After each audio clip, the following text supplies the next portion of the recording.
নমস্কার, আমি কৃপা সিন্ধু বসু।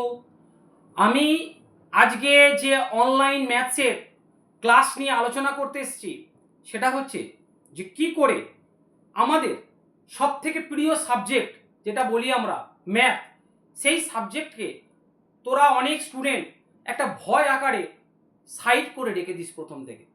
আজকে আমি যে সমস্ত ক্লাসের স্টুডেন্টদের জন্য বলবো সেটা হচ্ছে প্রাইমারি লেভেল থেকে আপ টু ক্লাস 8 পর্যন্ত। কারণ এই সময়টা হচ্ছে একটা সবচেয়ে গুরুত্বপূর্ণ সময় তোদের ক্ষেত্রে। পরবর্তীকালে বা ভবিষ্যতে তোরা কোন পথে এগোবি সেই বিষয়টা যদি আমরা এই প্রাইমারি লেভেল থেকে ম্যাথ অর্থাৎ গণিত এই বিষয়টা সম্পর্কে ভালো করে ওয়াকিবহল না হয় তাহলে কিন্তু আমরা সাফল্যের চূড়ায় উঠতে পারবো না। যে যে দিকেই আমরা যাই, আমরা যদি কম্পিটিটিভ এক্সাম দিতে যাই, আমরা যদি সায়েন্স পড়তে যাই বা কেউ আর্টস পড়েছো ধরো, তারাও যদি কম্পিটিটিভ এক্সাম দিতে যাও ম্যাথ দেখবে সব থেকে বেশি মার্কস থাকে, অর্থাৎ ম্যাথসে তোমাদেরকে কোয়ালিফাইড হতেই হবে। তাই আমি প্রথম থেকেই তোমাদের যারা প্রাইমারি লেভেলের স্টুডেন্ট আছো বা যারা ক্লাস 5, 6, 7, 8 এই সমস্ত স্টুডেন্ট আছিস তাদের ক্ষেত্রে একটা কথাই বলবো, প্রথমেই এই অঙ্ক সাবজেক্ট নিয়ে তোদের মনের যে ভয় সেটাকে দূরীভূত কর। কারণ এই সাবজেক্টটাকে যদি তোরা প্রথম থেকে খুব আগ্রহ সহকারে অভ্যাস করিস দেখবি কিছুদিনের মধ্যেই এই সাবজেক্টটা তোদের প্রিয় সাবজেক্ট হয়ে যাচ্ছে। আমি আমার দীর্ঘ প্রায় 20 বছর পড়ানোর লাইফে আমি দেখেছি যে অনেক স্টুডেন্ট আমার কাছে আসে যে স্যার আমার ম্যাথটা ভালো হয় না বা সায়েন্সের ফিজিক্সটা ভালো হয় না। আমি দেখেছি বেশিরভাগ ক্ষেত্রেই 90% স্টুডেন্টের ক্ষেত্রেই ম্যাথ নিয়ে তাদের যাবতীয় প্রবলেম। তাই তোদেরকে বলি প্রথম থেকে যদি আমরা এই ম্যাথ সম্পর্কিত যে সাবজেক্ট আছে সেই সাবজেক্টের প্রতি আমরা যদি প্রথম থেকে আগ্রহ প্রকাশ করি তাহলে আমাদের মধ্যে কোনো রকম ভয় ভীতি থাকবে না। প্রথমে কি লক্ষ্য রাখতে হবে, ম্যাথ এমন একটা সাবজেক্ট যেটাকে প্রতিদিন অভ্যাস করতে হবে, অর্থাৎ প্র্যাকটিস করতে হবে। দিনে তোরা 1.5-2 ঘন্টা ভালো করে একটা সময় রাখ, যেটা হচ্ছে রাত্রিবেলায় খাবার পর বা যে কোনো টাইম, দিনের যে কোনো টাইমে 2 ঘন্টা ম্যাথকে ভালো করে অভ্যাসে পরিণত কর। আমি কথা দিয়েছি, আমি কৃপা সিন্ধু বসু, আমি কথা দিয়েছি 1-1.5 মাসের মধ্যে যদি তোর নিজের পরিবর্তন না বুঝতে পারিস তখন তোরা আমাকে পার্সোনালি ফোন করিস যে স্যার আপনার কথা শুনেছিলাম কিন্তু ফালতু সময়টা নষ্ট হলো, আমি কিন্তু ম্যাথ এখনো তেমন কিছু উন্নতি করতে পারছি না। প্রথমে টার্গেট রাখ, ধর কোনো একটা চ্যাপ্টার, আমি যেমন বলি ক্লাস ধর 6 এর কোনো একটা চ্যাপ্টার, ফার্স্ট চ্যাপ্টার ধর হোল নাম্বার আছে, এই হোল নাম্বার চ্যাপ্টার প্রথমে ইন্ট্রোডাকশনটা পড়। ইন্ট্রোডাকশন মানে কি, হোল নাম্বারের ডেফিনেশন এবং তার সম্পর্কিত হোল নাম্বারের সম্পর্কিত কি কি জিনিস তোরা জানতে পারছিস না সেইগুলো দেখ, সেইগুলো আমার সঙ্গে আলোচনা কর এবং সেইগুলো আমি পরবর্তীকালে ক্লাসে যখন আসবো দেখবি প্রতিটি ক্লাসের একটা চ্যাপ্টার ওয়াইজ আমি আলোচনা করে আশা করব তোদের সমস্যা সমাধান করতে পারবো। এক্ষেত্রে একটা কথা বলি, তোরা যে শিক্ষক মহাশয়ের কাছে পড়ছিস বা যখনই স্কুল থেকে পড়ে আসছিস সেই স্কুলের পড়া হোক বা সেই টিচারের যার কাছে পড়ছিস তিনি যা কাজ দিয়ে যাচ্ছেন সেই হোম টাস্কগুলো ভালো করে বুঝে কর।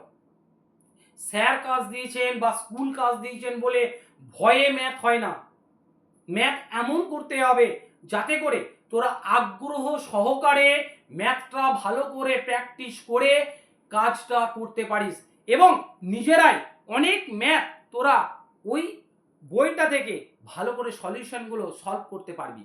দেখবি একটা জিনিস দেখবি, একটা বই আমরা যখন কমপ্লিট করি তারপরে তোরা অন্য রাইটারের বইয়ের ম্যাথগুলো করবি।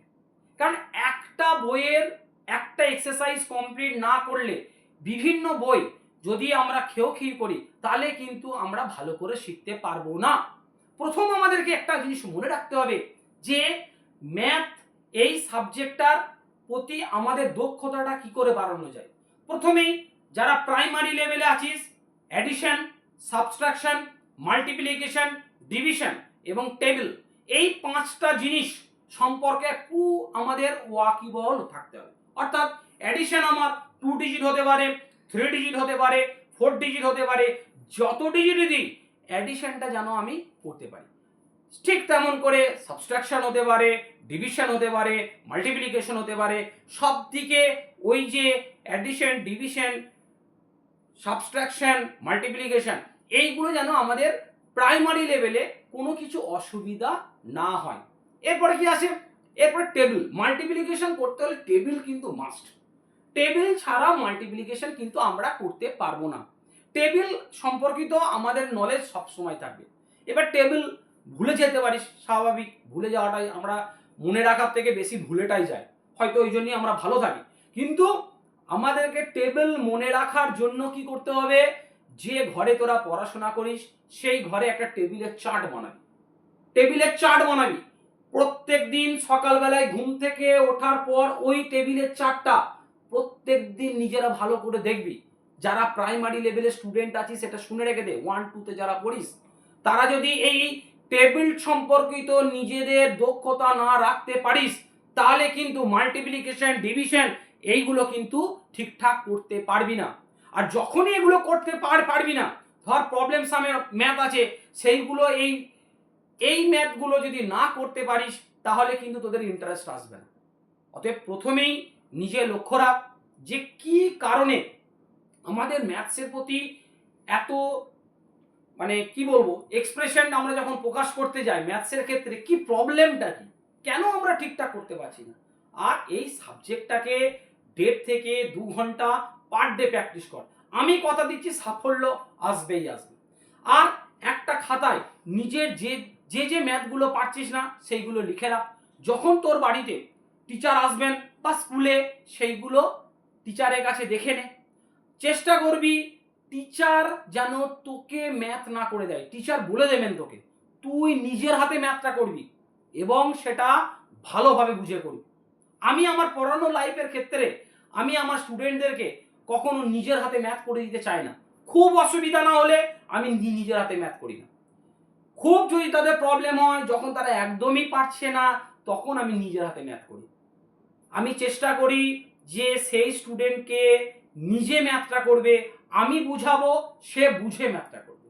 আর সবসময় যে ম্যাথটা তোরা পারবি না সেই ম্যাথটা নিজের টিচারের কাছে বুঝে তুই আবার স্যারকে ওইভাবেই বোঝা। তবে দেখবি তোরও একটা ইন্টারেস্ট আসবে, স্যারও একটা ইন্টারেস্ট আসবে। ঠিক আছে, এরপরে আবার নেক্সট ক্লাস শুরু হবে। নেক্সট ক্লাসে আমি আশা করছি আরও তোদের অনেক সলিউশন আমি সলভ করতে পারবো। নিজেকে চেঞ্জ কর, নিজের প্রতি কনফিডেন্সটা রাখ। আমি কথা দিচ্ছি তোদের ম্যাথ সম্পর্কিত কোনো দুর্বলতা থাকবে না, তোরা একটা বেটার জায়গায় যাবি। থ্যাংক ইউ, ধন্যবাদ।